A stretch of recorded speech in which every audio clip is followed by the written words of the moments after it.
കഷ്ടമെന്ന് പറഞ്ഞാൽ നമ്മളപ്പോൾ ഇതാക്കിയില്ല. ഇനി ആരെ കാണിക്കണ്ടെന്നുള്ളൊരു വിചാരം വന്നു പോയി.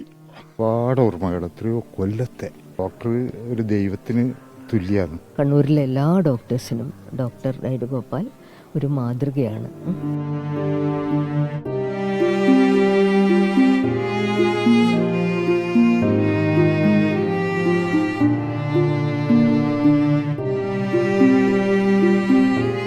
ഡോക്ടർ രൈരു ഗോപാൽ കണ്ണൂരുകാർക്ക് ആരായിരുന്നുവെന്നത് ഈ മനുഷ്യരുടെ വാക്കുകളിലുണ്ട്. ആതുര സേവന രംഗത്തെ അസാധാരണമായ വ്യക്തിത്വം. കണ്ണൂർ നഗരത്തിലെ ക്ലിനിക്കിൽ പുലർച്ചെ 4 മണി മുതൽ വൈകിട്ട് 4 വരെയായിരുന്നു ചികിത്സ. 2 രൂപ ഫീസ് മാത്രം നൽകിയാൽ ചികിത്സ ലഭ്യമാകും.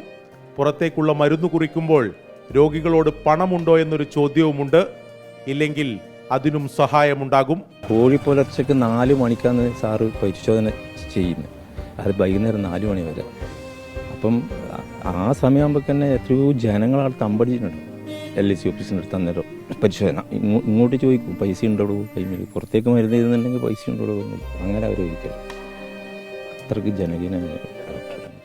2024 മെയ് 8 ഡോക്ടറുടെ വീടിന്റെ ഗേറ്റിൽ ഒരു ബോർഡ് പ്രത്യക്ഷപ്പെട്ടു.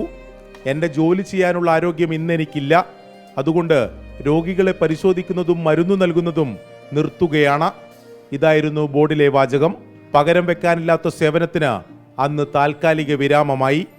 1 വർഷത്തിനിപ്പുറം അദ്ദേഹം വിട പറയുകയാണ്.